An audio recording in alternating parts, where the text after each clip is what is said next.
22 avril 2019, le président Ibrahim Boubacar Keïta nommait son ministre de l'économie et des finances, Dr Boubou Cissé, à la primature. Devenu chef du gouvernement, il avait pour rôle de conduire tous les grands dossiers du pays. 100 jours après, nous faisons le bilan. Qui est mieux placé pour faire ce bilan?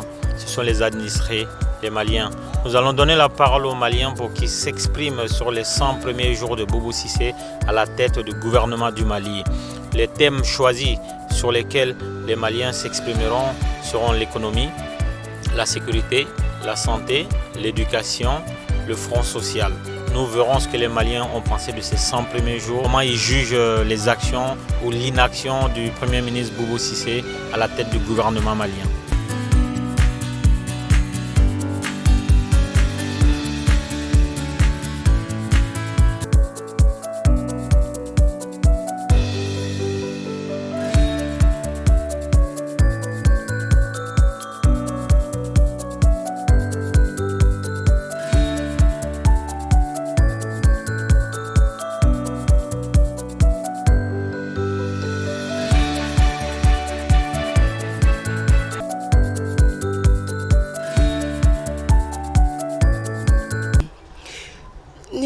Économie fana fo bɛɛ lajɛlen b'a dɔn jamana o jamana ni sécurité tɛ yen nɔ économie ko kuma tɛ yen nɔ aw ka dɔn k'a fɔ en Europe partout dans le monde le Mali fait partie des zones rouges donc ça veut dire il faut même pas aller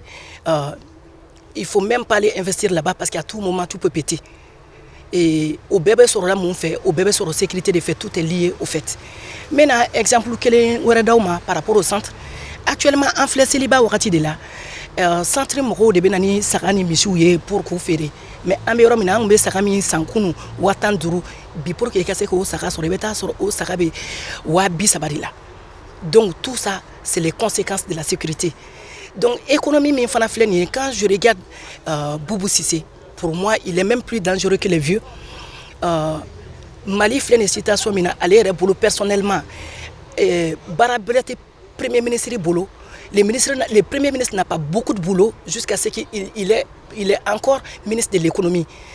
Il va falloir qu'on citer mal à part lui sur ce sujet-là. Donc, mais il y a des débats dont il y a quelques communes. Les Maliens, il est temps qu'on change le moteur. Parce que moi, personnellement, je n'attends rien de lui. Et tout ça est lié à l'économie et tout ceci est lié à la sécurité et je n'attends rien de lui. Et Maliens de Beka Tonyo Dongodo, Maliens de Beka Seigne Dongodo, les choses deviennent de plus en plus chères. Ferete Kake, Nia Djatemine, mais exemple, par exemple, l'artisanat. Artisanat, le tourisme de Betara Sanin, les touristes ne viennent plus au Mali. Et ce que je peux rajouter aussi, l'économie est à développer les Maliens. Mais c'est vrai, ils sont à la base de tout ça, mais Maliens ta RFN fait. Maliens ta RFN fait. En fléné, ambetaka sanu sa yoro wɛrɛ ka sɔrɔ sanu bɛ an yɛrɛ ka dugu la. An bɛ taga ka taa bazɛnw sa yɔrɔ wɛrɛ ka sɔrɔ an yɛrɛ ka bɔgɔlanw bɛ yen nɔ.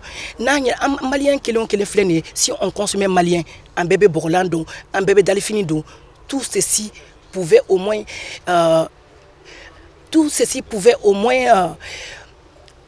au niveau de l'économie au bɛ se k'a to mɔgɔw bɛ se ka économie bɛ se ka réveiller dɔɔni n'a sɔrɔ an yɛrɛ tun b'an ka so meublé artisanat minɛnw na n'a y'a sɔrɔ an yɛrɛ tun bɛ artisanat fɛn bɛɛ san ka utiliser mɔgɔ si tɛ bɔ kɔfɛ ka na an ka fɛnw utiliser Mali la ni an yɛrɛ tɛ o de y'a to j'ai lancé un appel à l'ensemble des artistes aw ka dɔn k'a fɔ aw bɛ mun kɛ aw ka faniw b'o de ladege an b'a ɲini an ka Mali faamaw fɛ surtout les ministres de la culture a k'aw jija an ka Mali fɛnw yɛrɛ san pour que an yɛrɛ ka économie bɛ se ka bɔ da la. Parce que n'y a bi artisanat be kolongono bi parce que artisanat était lié au tourisme mais n'a qu'on lié le Maliens on la kafoko on yere banga fin utiliser je pense qu'on n'allait pas avoir ces problèmes là donc c'est vrai Boubou c'est un problème c'est vrai son employeur c'est un problème mais il est temps que nous aussi on consomme malien pour que le Mali se réveille. Sur le plan économique je dirais que le Mali est toujours au même stade. Avec un déficit très important qui va au-delà des 300 milliards de francs CFA, avec le pouvoir d'achat qui manque beaucoup, avec la consommation qui est au ralenti, les exportations qui sont au ralenti. Je rappelle que le déficit commercial du pays dépasse pratiquement les 100 milliards de francs CFA. Face à cela, nous voyons effectivement la création d'un nouveau ministère chargé de l'investissement national. C'est de bonne guerre parce que nous avons une jeunesse qui a cette envie d'entreprendre, une jeunesse qui est décidée à entreprendre, mais il faut effectivement que l'État puisse adopter très rapidement des mesures pour financer directement les projets les plus pertinents. Ce qui est regrettable au niveau économique, c'est le fait que jusqu'à présent, nous ne voyons pas justement ces réformes-là qui puissent débloquer l'économie malienne, sachant que la question de la paix est aussi liée au bien-être des populations, notamment à travers les activités génératrices de revenus. Et dans tous ces domaines-là, effectivement, nous avons un manque. On ne voit pas grand-chose arriver. Le discours fondateur, justement, par rapport à ces enjeux-là, tarde à arriver. Et effectivement, 100 jours sans discours de politique générale, ça fait un peu beaucoup. Donc voilà, le bilan économique est un bilan très mitigé, voire négatif, qui nécessite une prise de conscience rapide et des actions pertinentes à travers des projets à impact rapide. Du Premier ministre, on va dire immobile, quoi. Immobile, je dirais immobile, parce que immobile et mafiocratie, hein. Il faut ajouter les deux, parce que c'est un ministre de l'économie, en même temps Premier ministre, qui en gros qui donne de l'espèce, qui achète des avions sans facture, qui achète des avions en espèces que j'ai jamais vu nulle part au monde, un Premier ministre endetté, qui est endetté jusqu'au cou, qui n'arrive même pas à payer la dette intérieure de son pays, il est en faillite, quoi. Donc il est poursuivi par les créanciers de tous les côtés, de l'extérieur et de l'intérieur. Je pense que les 100 premiers jours de Boubou ont été comme les 100 premiers jours de Boubé. En gros, il n'y a pas eu de changement, quoi. Il y a juste ses voyages à Mopti. Il va à Mopti 2 fois, il fait 5 jours, il tourne. À la fin, il va se trouver à Djenné pour demander des bénédictions aux parents. C'est tout. Je pense que c'est que ça, parce qu'il n'y a rien de positif. L'économie est scannée, l'économie ne bouge pas, les entreprises, ça ne fonctionne pas, rien ne marche, il n'y a plus d'argent liquide au pays, on ne nous fait plus confiance, tout le monde nous critique de tout part. Bon, j'ai dit, c'est un Premier ministre, s'il est beau gosse, oui, c'est bien, donc c'est un Premier ministre à femme, quoi, donc point à la ligne. Je pense qu'il faudrait qu'il demande mariage à toutes les femmes de Bamako le dimanche, parce qu'il n'y a que ça. Sinon, sur le plan économique, le Mali ne bouge plus depuis X temps. Depuis X temps, je ne sais même pas quel qualificatif il faut lui donner. C'est un Premier ministre sans saveur, qui se croit intelligent plus que tout. En réalité, qui est le fruit du système, quoi, en gros, qui est le fruit du système IBK. Et tout le monde sait que le système de IBK, c'est un système nul à chier. C'est un système nul à chier qui ne bouge pas, qui n'apporte rien au Mali, que de la souffrance, que de la désolation et de la guerre. On va dire, en gros, le mot est la guerre économique. On n'est même pas aux guerres économiques. À la guerre économique, tout a monté. Les riz, on ne peut plus les acheter. Les sucres, on ne peut plus les acheter. Les enfants ne pourront plus aller à l'école l'année prochaine. Qu'est-ce qu'on peut dire de plus? Rien d'autre que du regret. Ce qu'on peut dire globalement concernant l'économie du pays, c'est que Boubou est venu trouver, je ne dirais pas qu'il est venu trouver l'économie du pays dans un état lamentable, puisqu'il était ministre de l'économie et des finances avant d'être Premier ministre. Ce qu'on peut dire, c'est que vraisemblablement, il essaye de mettre en place des choses pour que l'argent circule. Parce que principalement aujourd'hui, les entreprises, les entrepreneurs, les opérateurs se plaignent du fait que l'argent ne circule pas dans le pays. Bon, ça peut se comprendre dans la mesure où vraisemblablement la dette intérieure du pays de toute l'année 2018, alors que nous sommes déjà en août 2019, n'a pas été payée. Donc si les entreprises ne sont pas payées, difficile que l'argent circule dans le pays, étant donné que les salariés n'empochent pas l'argent qui est censé servir. Et ce sont principalement les salariés qui participent à la vie de l'économie. Donc Boubou aurait dit que, M. Cissé, le Premier ministre, aurait dit qu'il va payer la dette intérieure de l'année 2018 qui doit s'élever à un peu plus de 100 milliards. Donc reste à voir si ça va changer quelque chose. Parce que pour l'instant, depuis 3 mois, il n'y a pas eu d'évolution dans ce sens-là. Donc voilà, est-ce que cet acte va changer quelque chose? Le temps nous le dira, mais pour l'instant, depuis 3 mois, il n'y a pas eu d'évolution de ce côté-là. L'économie est toujours en mode stand-by. Et pour que l'économie reparte, il faudrait au bout d'un moment aussi combattre la mauvaise gestion. Parce que l'argent dans les caisses s'évapore. Bon, c'est les termes que les juges ont utilisés dans le communiqué qu'ils avaient fait à l'époque pendant la grève des juges. 3,5 milliards qui s'évaporent. Ça, c'est un détail comparé aux centaines de milliards dont on parle concernant l'évaporation de l'argent public dans les caisses de l'État. Puisque récemment, on nous a parlé de 700 milliards sur pratiquement 10 ans ou un peu moins de 10 ans, qui se sont évaporés des caisses d'un État qui a comme budget 2000 milliards. 700 milliards, c'est énorme dans un pays qui manque de tout. Donc l'économie va mal. Est-ce que celui qui aujourd'hui est à la base de l'économie du pays depuis des années va pouvoir relever le défi? Pour l'instant, en tout cas, la question est en suspens puisque depuis 3 mois, quand même, on n'a pas vu de départ, on n'a pas vu de relèvement de l'économie. On attend de voir. Ce qui me frappe surtout, c'est surtout le fait que on a toujours un ministre de l'économie qui est cumulé avec la primature, ce qui me pose un problème de transparence. J'avais pensé que c'était un aspect purement transitoire et purement qui ne serait pas long. Et je constate que jusqu'à présent, le monsieur continue à cumuler les 2 postes. Ça pose un problème de transparence en termes de gouvernance, parce que c'est incompréhensible qu'on puisse toujours cumuler ce ministre avec la primature. Sur les autres aspects économiques, je pense que on ne peut pas forcément trop juger une gouvernance sur le plan économique sur juste 100 jours. Il faut une durée un peu plus longue. Mais a priori, rien ne semble pas trop bouger sur le plan économique de mon point de vue au Mali depuis les 100 jours de Boubou Cissé.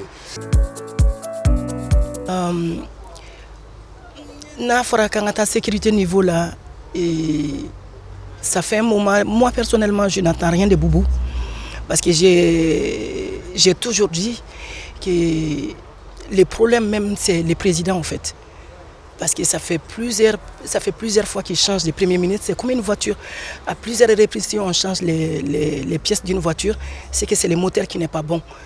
Et depuis au début, j'ai toujours dit que je n'attends rien de Boubou et je sais qu'il ne va rien nous produire de positif. Parce que quand on regarde la sécurité au Mali, quand on parle de sécurité, beaucoup de gens voient au nord ou bien au centre, alors qu'il y a une sécurité jatéminée sur tous les domaines, on peut dire que rien ne va. Il y a une sécurité routière jatéminée, sans compter les délinquances financières, tout ça fait partie. Donc pour moi, Boubou ne va rien nous produire de productif. Et parce que lui-même, il fait partie du système et c'est un petit du système, il ne va rien nous apporter. La preuve est que depuis qu'il est là, c'est les mêmes choses qui arrivent. Et ce qui m'a encore tué, ce qui m'a fait encore plus mal, ils n'ont aucune considération envers le peuple. Par exemple, au centre, je vous donne tout simplement un exemple. Au centre, c'est des gens qui vivaient paisiblement, ils n'ont rien demandé à qui que ce soit, ils n'ont jamais demandé un centime à l'État, ils vivent de leur propre récolte, ils ne demandent seulement que la sécurité pour que vous cassez qu'au vie. Mais Boubou a trouvé quoi comme solution? Comme il fait partie du système, pour eux c'est l'argent qui règle tout, 25 kilos par habitant. Donc c'est ça sa solution pour résoudre une crise sécuritaire. Donc ça c'est le minimum que je peux dire. Et sans compter la sécurité routière à Bamako, on a vu même les policiers qui sont devenus, certains policiers qui sont devenus des délinquants, tout ça par rapport aux résultats de leur travail. C'est le résultat de leur système. Moi, je dis toujours qu'il est temps qu'on mette fin à ce système-là, qui est un cancer pour le Mali et qui est en train de détruire tout le Mali, y compris la justice, y compris ceux qui doivent nous sécuriser, qui est les policiers, les gendarmes. Les généraux sont devenus politiques grâce à tous ces gens-là. J'ai dit tout simplement, je n'attendais encore une fois, je n'attendais rien de Boubou et je sais qu'il ne va rien nous apporter. Le problème du Mali, c'est le président. Ça ne sert à rien de changer les pièces, c'est un problème de moteur tout simplement. Concernant la question sécuritaire, vous savez, depuis 2013, et d'ailleurs ça me donne l'occasion d'évoquer un peu les 5 ans de Barkhane au Mali, parce qu'on vient de fêter les 5 ans de l'opération Barkhane. Jusqu'à présent, comment imaginer que dans le pays il y a environ pratiquement 50 000 militaires, quand on rajoute l'armée malienne, plus les partenaires, la MINUSMA et Barkhane, et que jusqu'à présent, la question sécuritaire reste précaire. Bon, j'explique effectivement qu'une crise ne peut pas être réglée du jour au lendemain. Il faut du temps, il faut aussi du temps pour reconstruire une armée, mais de là à avoir un pays où pratiquement aucune zone n'est déclarée zone sûre, zone sécurisée, c'est là qu'il faut avoir peur. Du nord au sud, nous avons des zones de non-droit, nous avons des zones où très clairement les populations sont abandonnées à elles-mêmes. D'ailleurs, dans la plupart des attaques dans le centre, c'est ce qui ressort souvent. Bon, par rapport à cette question, il y a plusieurs problèmes qui pointent à l'horizon. Le premier problème, c'est l'absence de réforme. On a promis aux Maliens une réforme du secteur de la sécurité depuis plus de 5 ans, avec l'adoption de la loi d'orientation et de programmation militaire qui a été adoptée pour la période 2015-2019, qui aujourd'hui n'a rien produit. D'ailleurs, on se pose la question, avec les 1230 milliards de francs CFA qui ont été injectés justement dans ce vaste programme, qu'est-ce qui a été fait? Bon, effectivement, sans rentrer dans les polémiques, nous avons vu les récentes déclarations des hautes autorités concernant les avions cloués au sol, les hélicoptères cloués au sol. On a vu un hélicoptère qui s'est crashé à Kati. On a vu du matériel vieillissant. Et on voit de l'autre côté, effectivement, l'effort déployé par la communauté internationale à travers des dons. Nous avons eu des dons récents de la part de l'Allemagne, qui a donné en tout cas pas mal de matériel. Et depuis 2013, justement, ces remises de dons ne cessent de s'amplifier. Donc, très clairement, la question sécuritaire est confrontée à un problème d'absence de réforme et de feuille de route concernant l'armée. Il y a des recrutements qui sont effectués, mais je dis encore une chose, la question n'est pas tant la quantité, c'est la qualité. On estime les insurgés, les groupes terroristes et autres, entre 3 000 et 4 000 individus. Bon, entre 3 000 et 4 000 individus qui parviennent justement jusqu'à présent à agir en toute liberté entre 50 000 militaires du gouvernement malien plus les partenaires. Là, il y a des questions à se poser. Donc, il est temps que le gouvernement puisse proposer une feuille de route. Donc, on a vu récemment le Premier ministre effectuer des voyages dans la région de Mopti. Mais attention, le centre est une priorité, mais il ne faut pas aussi oublier le nord. La zone de Ménaka est aussi sous menace permanente. Et je rappelle que les zones urbaines du Mali sont des zones où les crimes de droit commun se sont beaucoup multipliés ces derniers temps. Donc il faut l'action combinée des militaires et des policiers et de toutes les forces de défense et de sécurité ensemble pour pouvoir venir à bout de ce problème. Là encore, jusqu'à présent, on n'a pas vu de démarche pertinente. C'est vrai, il y a des déplacements, mais quel est le message véhiculé? Quel est le message en direction de l'armée? On sait que l'armée a été très affaiblie ces derniers temps, notamment avec les dernières attaques qu'il y a eu dans le centre, Ogoussagou, Sobanda et autres, qui a amené justement le président de la République à changer de chef d'état-major général des armées. Le nouveau qui a été installé dans des conditions assez déplorable parce que je dirais qu'il a été un peu installé sous la menace, ça affaiblit l'autorité militaire. Donc il y a une nécessité de réhabiliter l'autorité militaire, de donner à ces militaires-là la capacité d'acquérir justement le prestige par le mérite, de faire en sorte que la hiérarchie puisse être respectée par la troupe et que cette troupe-là puisse être dans les meilleures conditions pour mener à bien les missions. Et ensuite, il y a une coordination des actions à avoir justement avec les forces de sécurité, plus les militaires, pour pouvoir régler ce problème. Mais là encore, justement, 100 jours après, on ne voit rien venir. La sécurité au Mali, c'est que moi je retiens sur les 100 jours de Boubou. C'est un ministre de l'Intérieur qui passe son temps à s'habiller, à se parfumer des beaux parfums. C'est ce que je retiens, à mettre des aviators. C'est ce que je retiens. À se balader la nuit avec les femmes des autres. Donc c'est ce que je retiens parce que et 300 morts quoi, sous la conscience d'un Premier ministre qui est incapable de gérer la sécurité de son pays. Un Premier ministre qui est au courant de rien. Il est au courant de rien. Et il y a des députés qui font des achats à sa place. Il y a des députés qui contrôlent tout. Il y a les députés, on va même les citer, c'est le député Karim, Karim Keita qui gère la sécurité du Mali. Donc c'est même pas le ministre de la Défense, c'est Karim Keita qui gère avec ses collègues.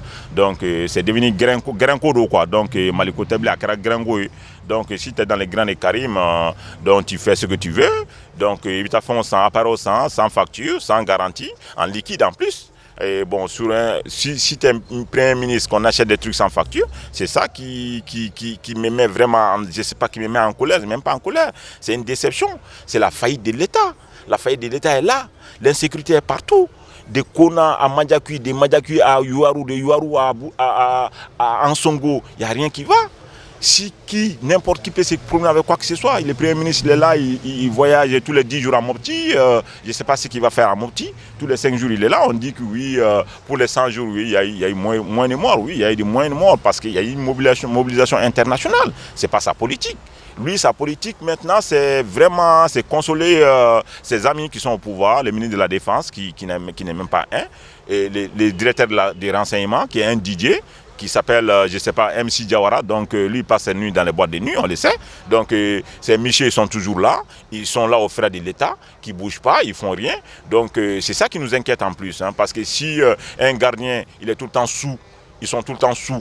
Donc ils ne contrôlent rien, donc c'est ça qui nous inquiète en réalité. C'est ça qui nous inquiète parce que l'état les 100 premiers jours au niveau de sécurité, pour moi c'est nul et non avenu parce qu'il n'y a rien à changer. Donc pour moi c'est comme si Bouboué il était là, c'est les 100 premiers jours de Bouboué quoi. En gros, si rien n'a changé, c'est la continuité de l'État failli, de l'État irresponsable, de la mafiosocratie. Donc c'est eux qui font, c'est les mafias. Les mafias ils sont au pouvoir, ils sont entre cousins, ils sont entre neveux, ils sont entre amis. Donc il y a une cousine qui est là. Oui, on les prend, on les met. Les Hadji sortent, on met les cousins, on met les amis, on les envoie au Hadj. Donc l'État il est là, c'est la mafiocratie. C'est Yerekodo quoi. Donc Maliko Teble Yerekodo. Donc comme vous bébé taïna. Donc à Yereko, sécurité qu'on a là, on assassine un docteur en gynécologie à Bankoni tout près à Bamako. Les ministres étaient où? Sinatra arrestation flaquée, il publie ça. On assassine un gynécologue. Dougoumna docteur Dougoumna. L'impunité est totale au Bamako, mais à commencer par les ministres même, parce que lui il passe son temps à se parfumer, à se regarder dans la glace, à se défiler entre les Fashion Week, de samedi en samedi. S'il quitte Paris, il va se trouver à Milan, s'il quitte Milan, il va se trouver à New York. C'est ça qu'il fait, Fashion Week, c'est tout. Bon, en sécurité, qu'on vient de bout de là. Donc c'est ça aussi, c'est la déception, c'est pas sa faute, c'est la faute au Premier ministre, c'est pas la faute du Premier ministre, c'est la faute du président incompétent. Point à la ligne. Concernant la sécurité du pays, très clairement, la nomination de Boubou Cissé a eu lieu à un moment où c'était très critique. Puisque là, on parlait de massacre de masse, même si les gens ne veulent pas parler de conflits interethniques, comme si le fait de refuser de parler de conflits interethniques faisait que ça ne serait pas un conflit interethnique.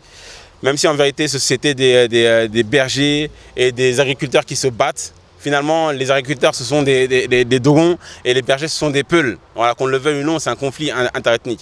Le Premier ministre est venu trouver cette situation catastrophique. Des assassinats, des enlèvements, des villages complètement rasés. Et ça a été une des raisons aussi pour lesquelles les religieux se sont levés pour faire partir Boubei. Maïga qui était le prédécesseur de Boubou Cissé. La situation sécuritaire aujourd'hui, d'après les témoignages, le gouvernement a l'air d'occuper le terrain. Voilà. On a vu que le président a nommé un représentant dans le centre, en la personne de Dioncounda Traoré. Pour l'instant, on n'a rien vu de concret concernant Dioncounda Traoré. On n'a rien vu de concret concernant Dioncounda Traoré. On ne sait même pas où est-ce qu'il est actuellement. Est-ce qu'il est à Bamako? Est-ce qu'il est au centre? Ça, aujourd'hui, la question reste posée. Personne ne sait vraiment quel rôle il va jouer. Personne ne le sait dans la mesure où ça fait 2 fois en 3 mois que le Premier ministre va dans le centre pour quelques jours. Je crois qu'il est parti il y a 2 jours, pour 5 jours, pour son 2e voyage au centre. Ça peut être un signe. Certains disent qu'il y a eu de l'accalmie depuis quelques semaines. D'autres justifient cette accalmie par le fait que c'est l'hivernage. Quand il y a l'hivernage, il y a des inondations, les routes sont impraticables, donc du coup les mouvements se font moins. Donc beaucoup disent qu'il faut attendre la fin des hivernages pour savoir si l'apaisement est réel ou si c'était un apaisement de circonstances. Donc aujourd'hui, très clairement, on peut dire que ça a l'air de se calmer, même si il revient que ces derniers jours, il y aurait eu des meurtres par dizaines. Mais le problème, c'est que c'est difficile de juger de la sécurité dans un pays où on ne communique pas sur les morts. On ne communique pas sur la mort des militaires. On nous dit qu'il y a eu une attaque, un contingent est tombé dans une embuscade. On ne dit jamais combien de militaires sont morts. Encore moins le nom, les prénoms des militaires. C'est pareil pour les civils. Il y a toujours grande discussion sur le nombre de civils qui ont été tués. On a eu le cas du dernier massacre où on nous a annoncé 95 morts. Chiffre donné par les officiels à RFI, 95 morts. Et le gouverneur s'en va et il dit que non, que lui, il a vu que 35 morts. Il a vu que 35 morts. Donc, il décide de revoir les chiffres, il ramène à 35 morts. Sauf que les élus locaux sortent avec une liste de 110 morts.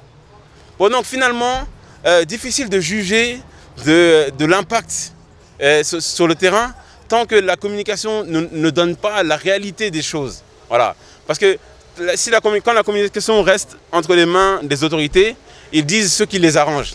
Quand les communications sont données par les réseaux WhatsApp, les vocaux, on a des informations par des gens dont on ignore tout. Voilà. Les Dogons vont dire que c'est eux qui ont eu le plus de morts. Les Peuls vont dire que c'est eux qui ont eu le plus de morts. Donc les débats tournent autour des chiffres. Personne ne sait réellement ce qui se passe. Donc pour parler d'impact aujourd'hui, il faudrait que les autorités disent clairement ce qui se passe, le nombre de morts, les pertes qu'on a. Voilà, très clairement. Mais pour l'instant, c'est difficile de dire qu'il y a une bonne évolution. Ce qui est sûr, c'est que les retours qu'on a des gens qui vivent là-bas, ils disent qu'il y a une amélioration parce que les autorités occupent le terrain. Et les va-et-vient du Premier ministre ont l'air de montrer ça. Voilà. On nous a parlé du fait que le ministre de la Défense aurait élu... en fait, il se serait installé dans le centre. J'en sais pas plus. À vrai dire, je n'ai pas cherché à en savoir plus. Donc, reste à savoir si, effectivement, comme disent les gens, c'est l'hivernage qui a calmé les gens. Aussi, c'est réellement une accalmie qui va durer suite à des actes qui ont été posés par les autorités. Donc, pour l'instant, on est dans ce sens-là. Mais globalement, sans parler du centre, l'état de la sécurité au Mali, que ce soit à Bamako ou dans les autres régions, très clairement, aujourd'hui, pour aller dans le nord, ils sont obligés d'accompagner les cars de militaires. Ça veut tout dire. Voilà, il y a des zones qui sont hors de contrôle de l'État malien. Et même dans Bamako, il y a des assassinats, il y a des armes à feu qui circulent par centaines, tout le monde le sait. Mais nous sommes toujours dans des discours et des vidéos de propagande pour essayer de faire croire que tout est fait pour arranger les choses. Ils mettent plus d'énergie, plus d'argent, plus de temps à communiquer pour dire qu'ils font bien les choses qu'à faire bien les choses. Voilà, c'était mon avis sur la question de la sécurité. Il y a une certaine accalmie, mais je ne sais pas si l'accalmie est due plutôt au niveau du centre par l'arrivée de l'hivernage et puis une certaine accalmie entre les groupes armés pour permettre aux populations de faire face aux obligations de l'hivernage. Mais on constate quand même qu'il y a une certaine accalmie. Et puis bon, il y a un certain volontarisme en termes de gestion de la crise du centre avec les 2 déplacements du Premier ministre sur la région. J'espère qu'il y a une politique de fond derrière, que ce n'est pas seulement des actes tape à l'œil, quoi, et que vraiment il y a une réflexion profonde sur le sujet qui aboutit vraiment à ces déplacements, ou que ces déplacements aboutissent vraiment à des réflexions de fond pour trouver des solutions très durables, parce qu'il faut quand même réfléchir à avoir des solutions très durables, parce que cette crise risque de créer des précédents dans notre pays et il ne s'agit pas de trouver des solutions à la va-vite, il faut trouver des solutions vraiment très profondes.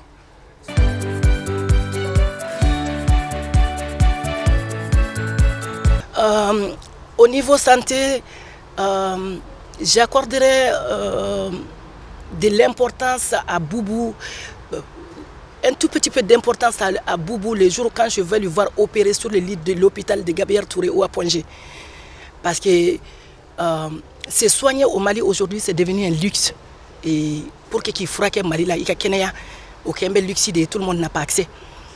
Anga fama munu yere be no na soro olu yere munganga ka ambolo référence nous congolais yudimu be boli kata France be boli kata Maroc ni don congolais yudimu be boli kata Maroc be boli kata France donc olu to ochoga la olu te seke anga dugu gele ha don depuis bubu kra premier ministre bubu tlekele ma deli kata hôpital Chila kata laje ka hôpital be situation mina bubu mata nyinen ka don bubu ta do ce qui se passe dans les hôpitaux donc au bolen fana ko fe non et ni santé fana jatemne au niveau du Mali système de Beni Beke. C'est pour ça moi je demande que anga bon malien ka bo pour en finir avec ce système qui nous pourrissent tous. Et ni ya jatemne hôpital là anga médecin ou ta formation là anga infirmier au Mali reconnaît les Maliens n'arrivent même pas à faire la différence entre une aide-soignante, une infirmière, un médecin et un chirurgien. On n'arrive même pas à faire la différence entre ces gens-là. Tout le monde a accès à faire une ordonnance. Donc, il y a des problèmes là. Au-delà, le Mali doit être à plat. Comme je dis encore, je n'attends rien de Boubou. C'est un petit du système, il est encore pire que les anciens. Donc, les jours quand je vais voir Boubou allongé sur le lit de l'hôpital pour qu'on puisse l'opérer, ces jours-là, je lui accorderai un peu d'importance. Et à ces moments, je peux dire qu'il y a un peu d'espoir. Mais jusque-là, c'est la même chose qui traîne. Et je dis encore une fois, c'est le moteur qui n'est pas bon. Il faut qu'on se débarrasse de ce système pour que tout le monde puisse avoir ces petits luxes-là qui est la santé au Mali. Je ne vais pas trop m'étaler là-dessus parce que très clairement, ce n'est pas un sujet dont je suis particulièrement spécialiste, mais j'ai vu, comme beaucoup de Maliens, la détérioration de la situation sanitaire au Mali. Vous savez, le Mali, avec les deux principaux hôpitaux, ou les trois principaux hôpitaux que sont Point G, l'hôpital du Mali, plus l'hôpital Gabriel Touré, les conditions sont très déplorables dedans. Et les promesses ne cessent d'arriver, notamment le fait d'octroyer 45% du budget au secteur de la santé et du social. Bon, ce sont des bonnes annonces qui font plaisir à l'oreille, mais très concrètement, on sait que dans la réalité, c'est très difficile à mettre en œuvre. Bon, on salue bien évidemment la nomination de M. Michel Sidibé comme ministre de la Santé, qui a fait ses preuves à l'international, qui dispose d'un carnet d'adresses bien fourni. C'est un très bon point, mais il faut aller au-delà. Il faut lui donner les moyens justement de mettre en place sa politique, de mettre en place son expertise et de rénover justement le secteur de la santé. Nous avons jusqu'à présent des scandales qui éclatent quotidiennement au Mali dans ce secteur-là. Le dernier scandale en date, c'est notamment le fait que 2 nourrissons ont été amputés du fait d'un manque d'attention de la part des médecins. Je vous avoue que ça arrive tous les jours. Bon, il ne faut pas blâmer qui que ce soit. On sait que les médecins travaillent dans des conditions très difficiles, souvent en manque de matériel, souvent confrontés à des coupures d'électricité, souvent confrontés justement à un manque de personnel qualifié. Et donc tous ces problèmes-là doivent être mis sur la table et traités de manière cohérente. On ne peut plus aujourd'hui gérer les problèmes de bout en bout. Il faut crever l'abcès, comme on le dit. J'appelle justement à faire une grande conférence. Bon, je n'aime pas trop le terme États généraux parce qu'il y en a tellement eu dans notre pays que ça a tendance un peu à perdre de sa crédibilité. Ce qu'il faut faire, c'est de faire justement une grande conférence autour des différents sujets et dégager obligatoirement des préconisations avec des échéanciers. Dire à telle période, nous allons mettre ça en œuvre, ainsi de suite. Donc, concernant le secteur de la santé, il y a un vaste effort à faire, surtout que les évacuations sanitaires coûtent énormément d'argent à l'État malien. Donc, il faut mettre tout ça sur la table, budgétiser tout cela et voir quelle est la partie justement de cet argent-là qui peut être réinvesti dans la promotion de la santé nationale. Question santé, c'est une catastrophe, réellement. La nomination du ministre Sidibé a donné beaucoup d'espoir. Ça fait 3 mois qu'il est là. Il y a eu beaucoup de discours. Personnellement, je ne vois pas d'évolution. Il y a beaucoup de communiqués. On n'a jamais eu autant de communiqués. au début du mandat d'Ibeka, il communiquait mal, il communiquait pas assez. Aujourd'hui, il communique beaucoup, mais il communique toujours mal. Et quand il communique bien, tout le monde applaudit. Tout le monde applaudit, mais sauf que les actes, on ne les voit pas. On a eu le cas encore il y a 2 jours où on parle de triplé qui aurait perdu un bras parce que l'infirmière ou le soignant ou la soignante qui a mis la perfusion a mal branché. Et on voit les photos des bras des enfants totalement pourris et vraiment on parle d'amputation. Donc le ministre a fait un communiqué pour dire qu'il a demandé une enquête pour situer les responsabilités. Le gros problème, c'est que nous avons un pays, le Mali, qui est un très beau pays, qui est dirigé par des gens qui ouvrent des enquêtes à tire-larigot. Donc dès que quelque chose se passe, qui fait scandale, ils ouvrent une enquête. Donc maintenant, la question que nous on se pose, c'est comment ça se fait que toutes les enquêtes qui sont ouvertes depuis 6 ans, il n'y en a aucune qui est arrivée à terme. Il n'y a aucune enquête où on peut dire l'enquête est arrivée à terme, on a arrêté telle personne pour telle responsabilité, on l'a jugé, on l'a condamné pour telle responsabilité. Comment ça se fait qu'il n'y a aucune enquête qui arrive à terme? Donc ils font des communiqués, ils disent qu'ils ouvrent une enquête, tout le monde applaudit, tout le monde est content.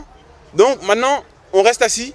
3 ans après, personne n'a de nouvelles, mais personne ne se demande. Donc c'est pour ça que d'ailleurs que j'avais posé la question au ministre, au vice-président du Mali, entre guillemets, Karim Keïta, député, président de la commission de défense, à qui j'ai demandé, monsieur Keïta, d'ailleurs il n'a pas répondu, mais j'ai demandé à monsieur Keïta comment ça se fait que depuis 6 ans, nous avons plein d'enquêtes ouvertes, aucune n'a abouti, plutôt du côté militaire.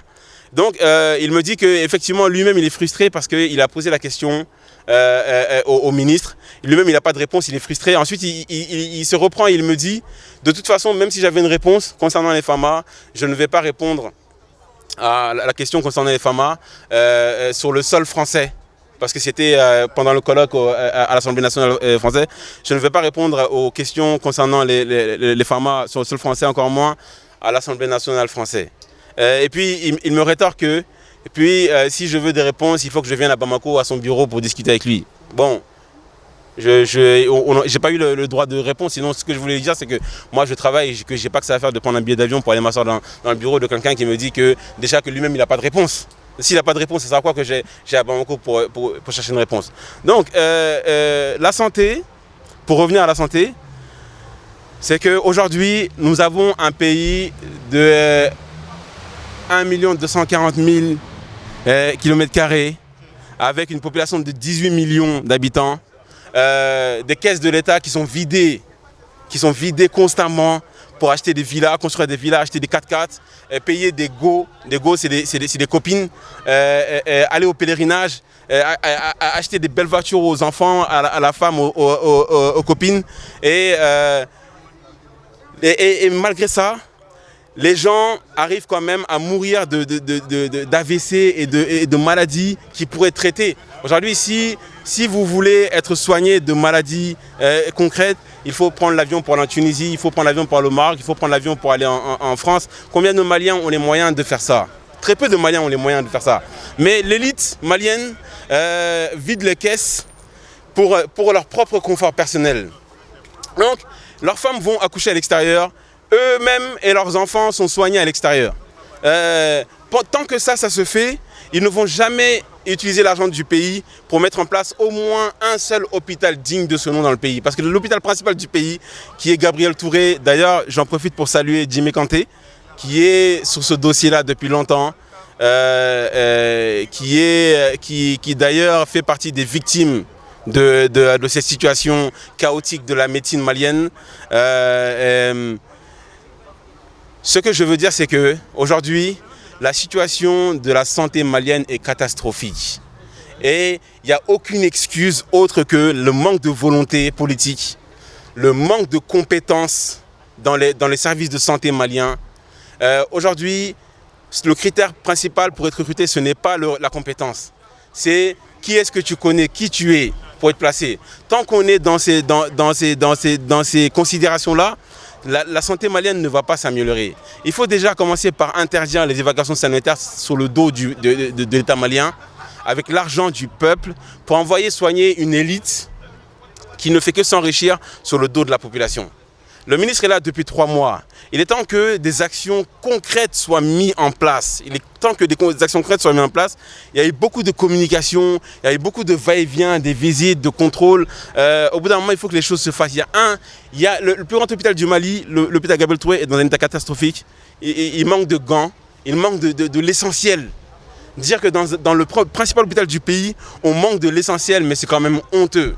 C'est quand même honteux. Je pense qu'au bout d'un moment, il faut qu'on se dise la vérité.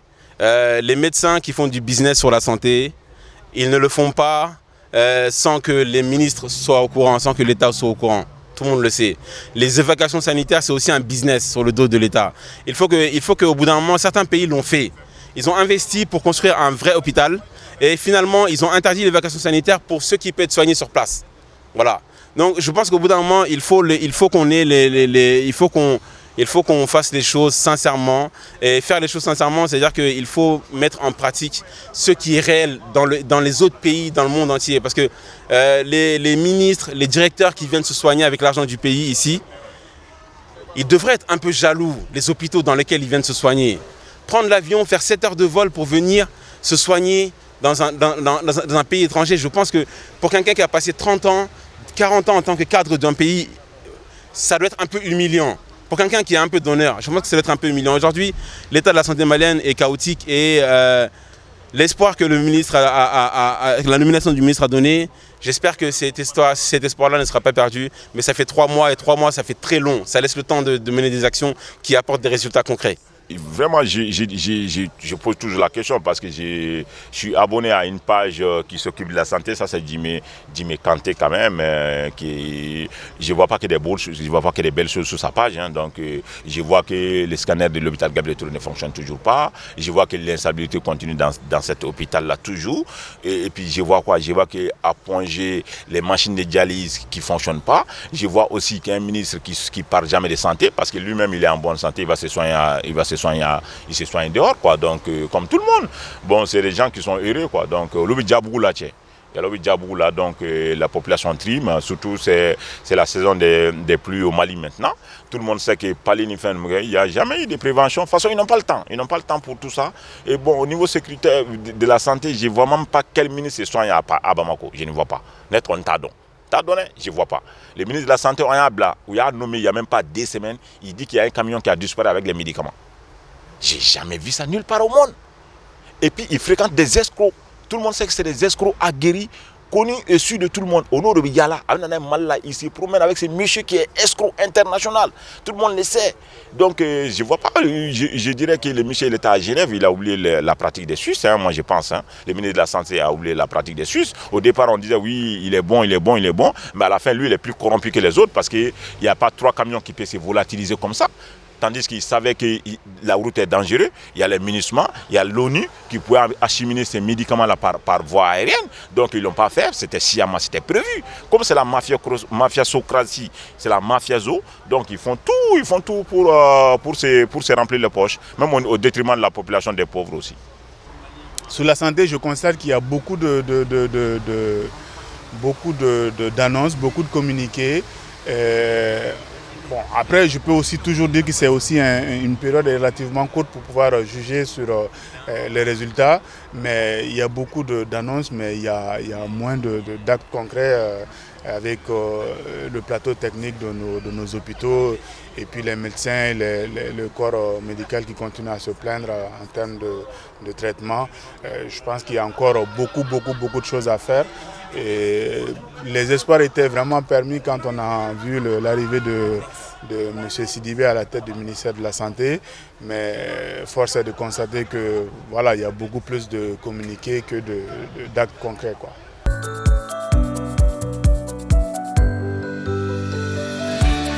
Et c'est pas parce que Bouboubé et Nkafoko Odjora.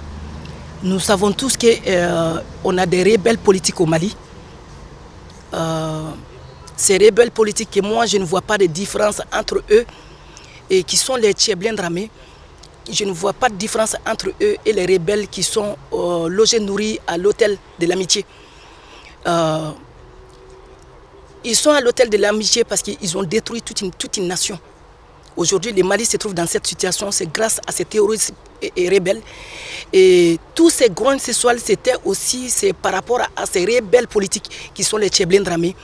Aujourd'hui, ils se trouvent à côté du pouvoir. Maintenant, tout est fini. Aujourd'hui, il n'y a plus de grands sexuels. Pourquoi? Ça ne veut pas dire que la situation a été améliorée, non. Parce que c'est lui qui était à la base de tout ça. Donc, pour vous dire, c'est eux-mêmes les pires ennemis du Mali.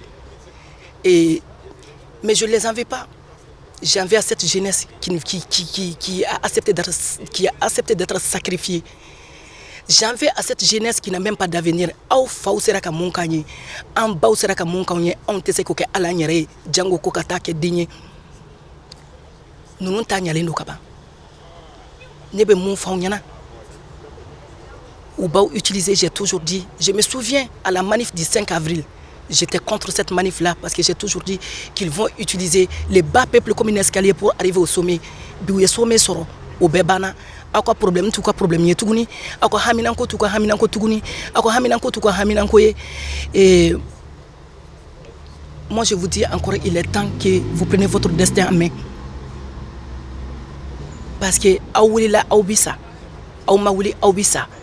Saya briski au fanaka ou sa dimenga na toila. Au cas où ça sa doni parce que ni ça doni c'est encore pire.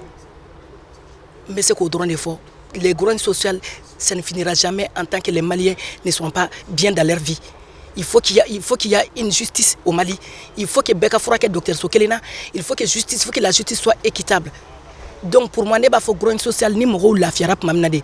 Ou que manifestation nous ni politiciens manipulation de nous neto wele ko grand social pour moi c'est quand les populations la fiara mais actuellement population sont jalen du coran kongo be moro la minoro be moro la dumuni tout bolo kadu ou tese ka frake. Donc la grande sociale pour moi ça ne fait qu'empirer. Pour moi Boubou n'apportera rien au Mali, ni au niveau de la santé ni au niveau de la sécurité. En un mot, il n'apportera rien et il ne fera rien. Parce qu'il est là pour se servir et servir le système. Donc ça, ce n'est pas un bien commun. Nous, on peut l'accorder d'importance les jours qu'elle va passer au bas peuple. Concernant le Front social, c'est un vaste sujet. Vous savez, comme je l'ai dit au départ, le problème est d'abord lié au fait que le pouvoir d'achat n'est pas au rendez-vous.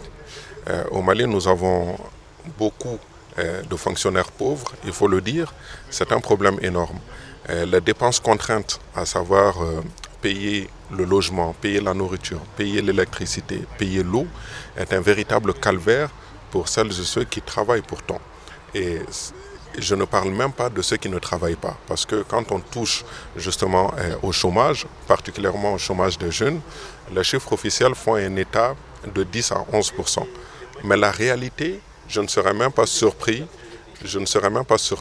que ce taux dépasse les 70 voire 80% tellement qu'il y a de jeunes au chômage.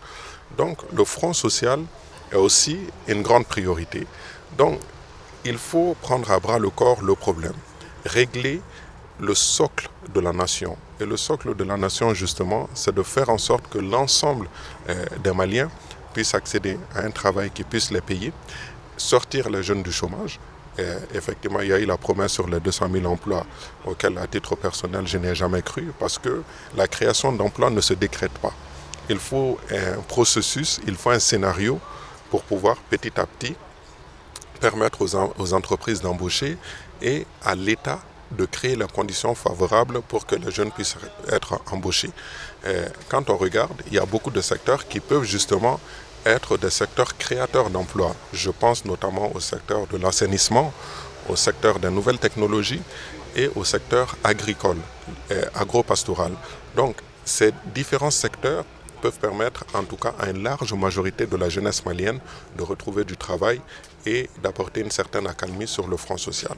Ensuite, nous avons justement la nécessité de rétablir la confiance nationale. C'est ce que j'ai demandé dès le début.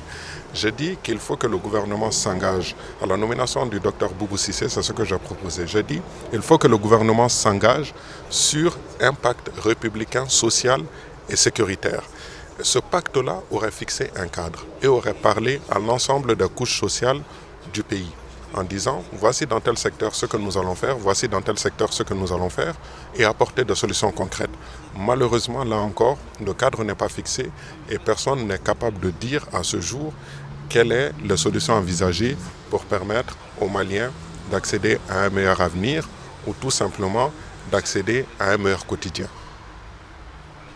Alors le Front social, c'était très très chaud avant l'arrivée de Boubou Cissé. Il y avait le ministre Soumaïla Boubouemaga qui se retrouvait face à plein de fronts. Ce qui est vrai et ce qui est un peu surprenant, c'est que très rapidement après la nomination de Boubou Cissé, les fronts se sont éteints, très rapidement. Je ne vais pas spéculer comme beaucoup le font. C'est très surprenant, il faut dire sincèrement. C'est très surprenant, beaucoup de fronts se sont éteints d'un coup. Certains ont parlé récemment d'infiltration. Je n'irai pas dans ces spéculations parce que je pense que le front, par exemple, des médecins, je pense qu'il était sincère. Voilà, le front était sincère. Le front des médecins, par exemple, je pense qu'il était sincère. Donc, je ne dirais pas le front de l'éducation nationale, je pense aussi qu'il était sincère. Donc, je n'irai pas sur ce chemin-là, mais c'est très surprenant que les fronts se soient éteints, alors que concrètement, on n'a pas vu d'évolution concrète. Voilà, on n'a pas eu d'évolution concrète. Il y a eu des promesses. L'État malien a l'habitude de faire des promesses. Et ils ont l'habitude de faire des promesses et très rarement, les promesses sont suivies d'actes. Bon, il y a eu des promesses qu'on fait, qui ont mis fin aux fronts sociaux. Reste à savoir si ces promesses seront tenues. L'avenir nous le dira. Mais très clairement aujourd'hui, ça s'est énormément calmé et ça a l'air d'être plutôt positif pour le gouvernement Boubou Cissé. Reste à voir si ça va durer. En gros, ils essaient de l'étouffer. Ils essaient de l'étouffer, mais tout le monde sait que ça ne va pas à Bamako. Les cheminots sont en grève. C'est vrai qu'ils ont levé la grève. Mais qu'est-ce qui va? Rien. Mais les droits des syndicats ont été bafoués avec l'accord politique là, qui est rentré dans le gouvernement. Parce que dans cet accord-là, c'est spéculé que les fronts sociaux, les groupes sociaux est interdit au Mali pendant X temps. Donc je ne sais pas dans quel pays démocratique on interdit aux syndicats de manifester. Donc ça veut dire que même si mon employé me vire aujourd'hui, je ne peux rien lui dire, il peut se lever. Demain il dit non, tu es viré du boulot. Donc je n'ai rien à dire. Le gouvernement a fait que non, c'est bon parce que nous sommes en dialogue national, donc tout va bien, et puis personne n'a le droit de se plaindre. Bon, et puis ça va gronder, et puis ça va péter. C'est eux qui sont au pouvoir, donc on va les demander de compter une fois parce que rien ne va, que ce soit au niveau de la santé. Je vois hier les Sotraman, ils étaient en grève parce qu'eux aussi ils ont été agressés par les étudiants. IM aussi est en grève parce qu'ils ne sont pas contents de leurs conditions. Donc ainsi de suite, ça va monter de fil en aiguille, et puis une fois ça va péter. Parce que tout le monde est mécontent dans ces pays-là.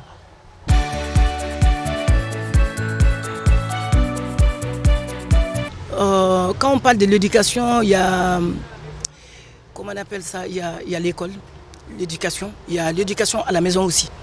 Parce qu'on ne va pas mettre tout sur le dos de l'État. Aujourd'hui, nous les parents, on a failli à nos missions. Et aujourd'hui,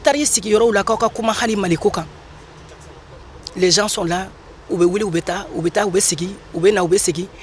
et aujourd'hui on utilise plus d'alcool au Mali que dans un pays chrétien au fait. Et au bête étanoï. Les parents ont failli à leur mission et la jeunesse aussi est inconscient et insouciant. Ils ne pensent pas à leur avenir, ils vivent de jour au jour. Ni bikadi dorabana. Donc ni bikadi ni imiri bilani nana sinin koni sinin nana, tu vas te trouver face à tes responsabilités. Et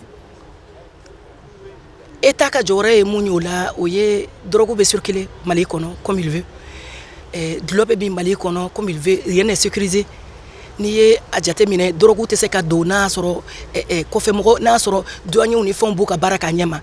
Drogue te se ka do Mali kono ni police nu buka baraka nyama. Bon, grâce au système, donc au niveau d'éducation, on dit zéro. Bela jele nyeba la fana école so niveau là, n'antara enseignement niveau là. Et drogue mbe fere ma fille école so là où te fere djien fanchi. Ni a jate mine ayam ni yere ladje qui doit défendre l'intérêt des étudiants maliens. Olu yere be nyoron fakala, olu yere be ka marfachi nyona. Parce qu'ils font tous partie du système.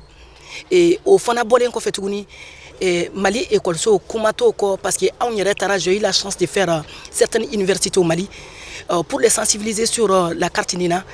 Et Mali universitaire où ils ne savent même pas qu'est-ce que ça veut dire la carte Nina, ou ta définition donc. Ils ne savent même pas quel est le rôle de la carte Nina. Donc l'école malienne est décevante. Il n'y a pas d'avenir. Ça veut dire que l'avenir, le Mali même n'a même pas d'avenir au fait. Et ni avenir est Demsenoundi, ni l'éducation forum Robé Demsenoundi. Je peux dire honnêtement aujourd'hui que ni Mali Touran ni Chogoina, actuellement on est dans les comas, mais ça deviendra de la mort subite. C'est pour ça, je répète encore, moi je suis pour une révolution pour nettoyer ce système-là. Ce système-là qui a pourri la vie de nos parents, qui nous a pourri notre vie, et c'est des gens qui ont volé notre héritage et qui sont en train de détruire notre avenir. Moi j'appelle au sursaut national. Il n'y a que ça la solution. Et moi je vous dis, tout ce qui s'est passé aujourd'hui, ce n'est pas de leur faute. On est tous coupables parce qu'on les laisse faire. Il est temps qu'on prenne notre destin à main. Ça c'est mon dernier mot.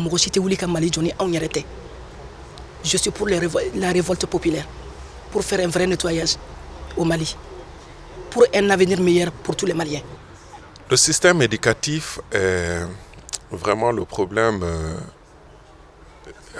je dirais, numéro 1. Vous savez, j'ai cité beaucoup de priorités, mais que voulez-vous lorsque vous avez une nation qui n'est pas capable justement d'envoyer ses enfants à l'école? Je vous donne un seul exemple. Vous savez, aujourd'hui en moyenne, un père de famille est obligé de débourser pratiquement 200 000, 250 000, sinon plus, chaque année pour permettre à ses enfants de fréquenter une école privée. La gratuité de l'école publique de qualité leur a permis de garder cet argent de côté et peut-être chaque année de le mettre sur un compte pour son enfant. Quand cet enfant sera en âge d'entreprendre quelque chose, il aura des économies. Mais malheureusement, cet argent va justement dans la filière privée. Je n'ai rien contre la filière privée, mais quand on voit au Mali que sur 10 écoles, 8 ou 9 par endroit sont privées, il y a lieu de se poser de véritables questions. Tout simplement parce que l'école publique est une faillite. En dehors des édifices, parce que les édifices ne font pas tout. Qu'est-ce qui est enseigné à l'intérieur de ces écoles? Pas grand-chose. Nous savons très bien que les élèves et étudiants du Mali, malheureusement, ont très mal de niveau. C'est avec le cœur meurtri que je le dis, mais il faut le dire. Beaucoup le savent. Il n'y a pas de niveau. Est-ce que les enseignants ont le niveau? Il faut poser la question. Est-ce que ces enseignants-là ont les outils nécessaires pour pouvoir faire un enseignement de qualité? Il faut poser la question. Est-ce que le pays a mis en place des dispositifs pour permettre à ce que les uns et les autres puissent accéder à une meilleure éducation? Je ne le pense pas. Sincèrement, je ne le pense pas. Parce que tout simplement, on a laissé par exemple les filières professionnelles se dégrader. Je vais parler du CFP, je vais parler de l'ESICA, je vais parler de l'IPR de Katibougou. Tout ceci, toutes ces filières-là auraient permis justement à la nation de créer des jeunes professionnels.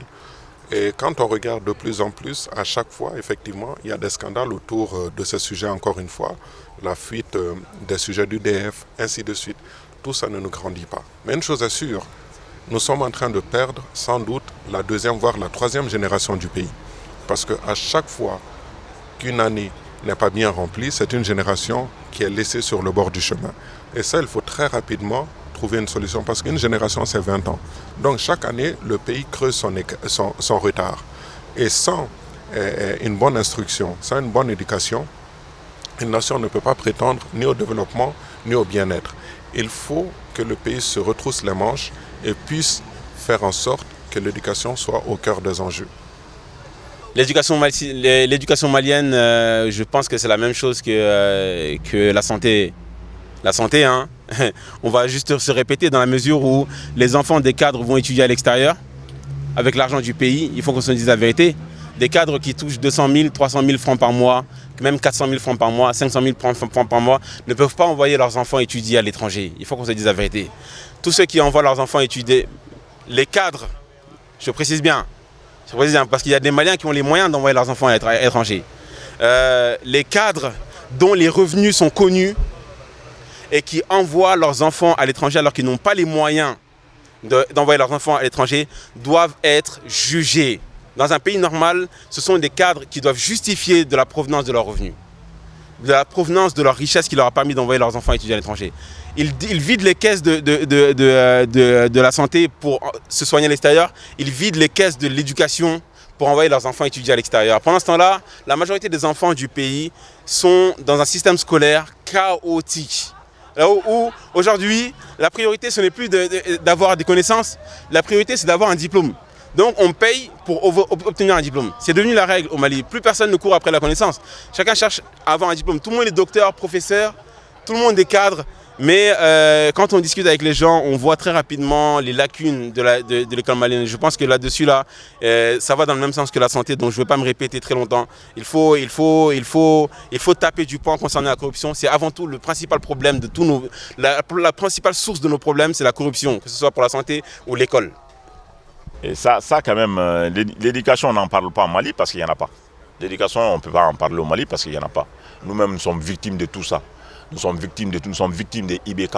L'éducation n'a jamais été sa priorité. Jamais, jamais, jamais. Ce qu'il a toujours dit, il a dit que, je pense que Boubou il est là aussi, hein, il n'est pas là par hasard, parce que IBK il a dit devant tout le monde, devant le monde entier, que lui, il ferme les écoles, il a mis année blanche, hein, je ne sais pas, il a fait 5 ou 6, il a mis année blanche à tous les Maliens, hein, donc je me rappelle bien, il nous a mis année blanche, ils nous ont fait 3 mois d'études seulement, et puis et ses enfants, ils étaient en Bruxelles, ils étaient au Canada, quoi. Donc pour passer leur bac et faire les études et profiter de la belle vie de l'État, quoi. Donc au Mali, l'éducation, il n'y en a pas. Donc il y a des commerçants qui sont devenus des promoteurs d'école, des profs qui n'ont pas de moyens sont devenus des promoteurs d'école, des ministres sont promoteurs d'école, des directeurs de cabinet sont promoteurs d'école.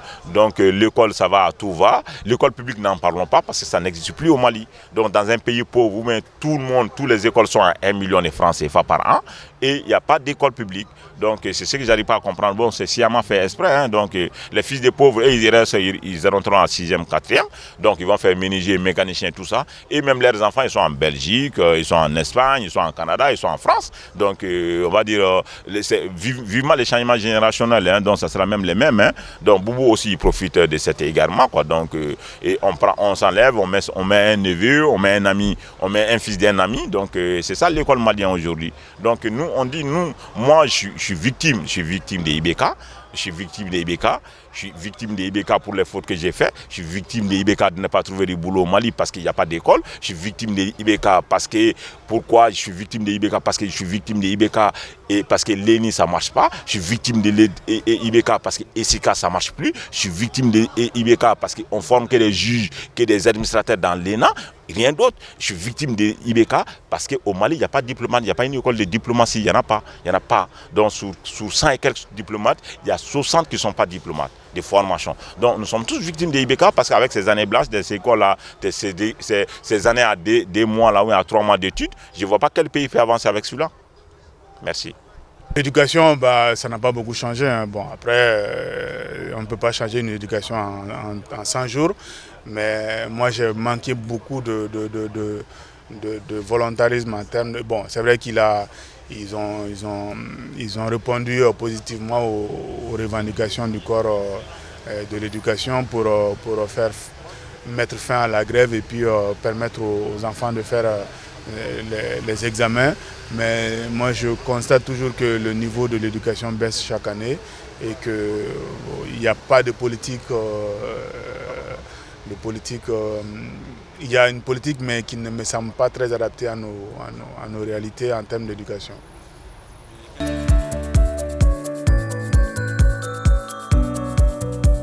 À justice niveau là, j'ai souri mais c'est un sourire malheureux au fait. En baissé qu'à fois avec diga mais il n'y a pas de justice au Mali. Ni à jatemine. Mali justice qui est bas foko New York boursu warebe mombolo orebe taye ko be Mali justice un exemple que depuis Boubou et Renana quand on regarde les magistrats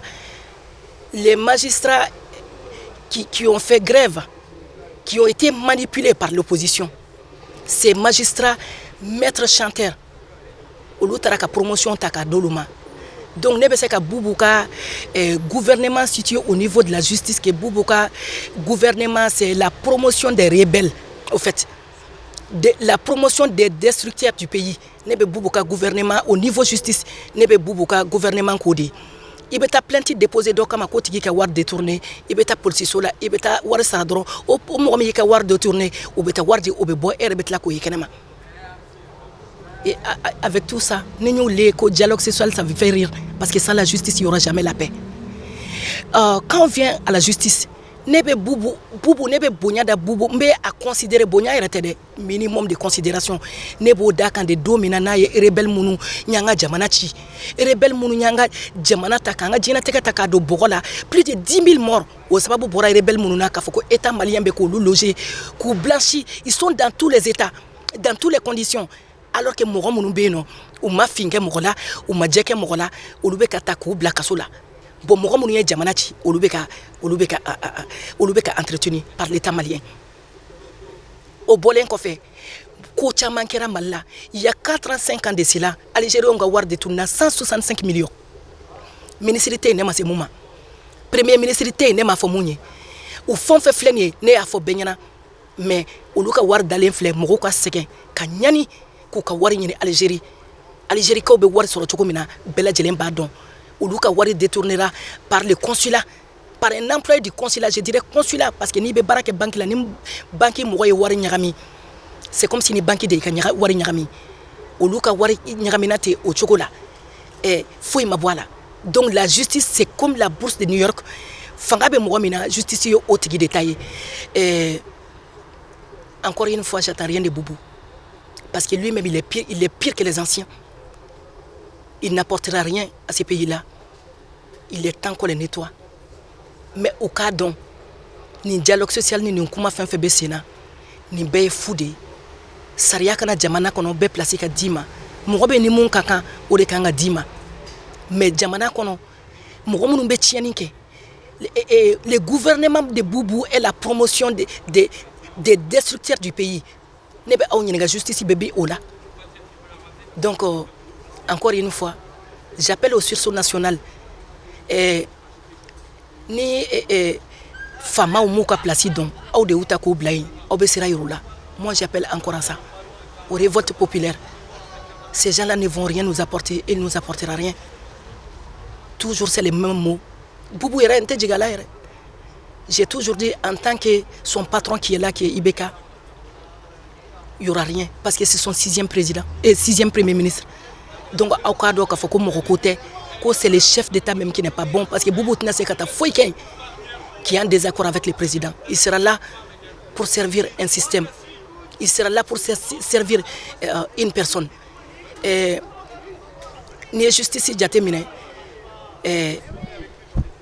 on peut dire tout simplement que la justice n'existe pas au Mali. Il se sert de la justice. Tout le monde se sert de la justice en tant que tu es riche.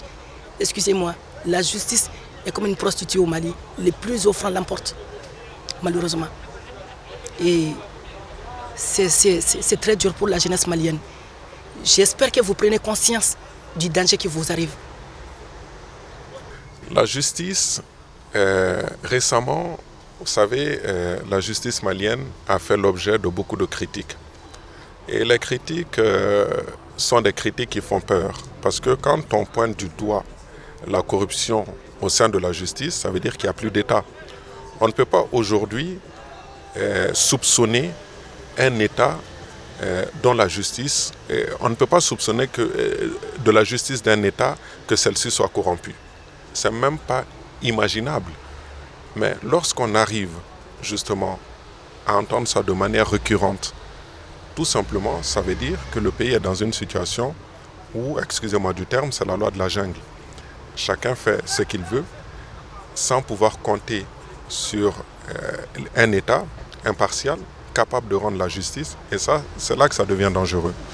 Donc la priorité dans ce secteur-là, c'est effectivement de lutter contre la corruption, de présenter une image respectable de la justice malienne aux yeux du monde, présenter la nation malienne à travers sa justice comme étant un pays auquel on peut avoir confiance.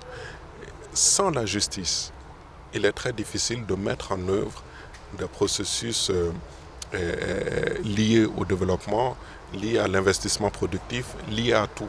Parce que le socle véritable d'un État, c'est sa justice aussi.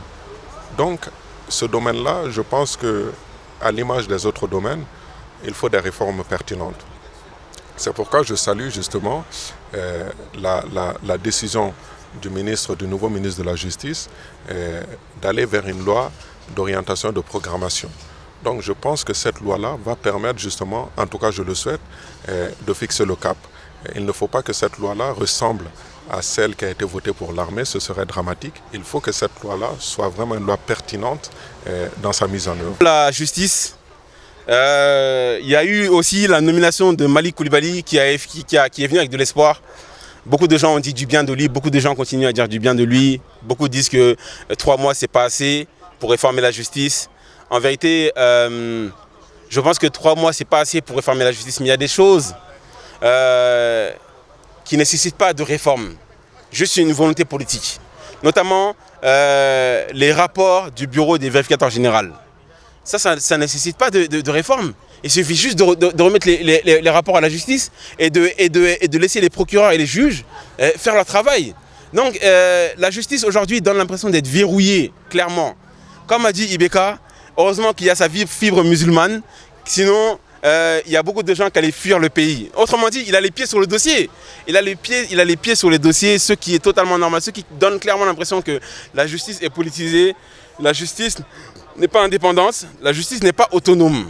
La justice malienne aujourd'hui ne combat pas la corruption. C'est très clair. On a eu très clairement des accusations portées par le chef, le patron du patronat, Mamadou Sissi Coulibaly, qui a clairement montré du doigt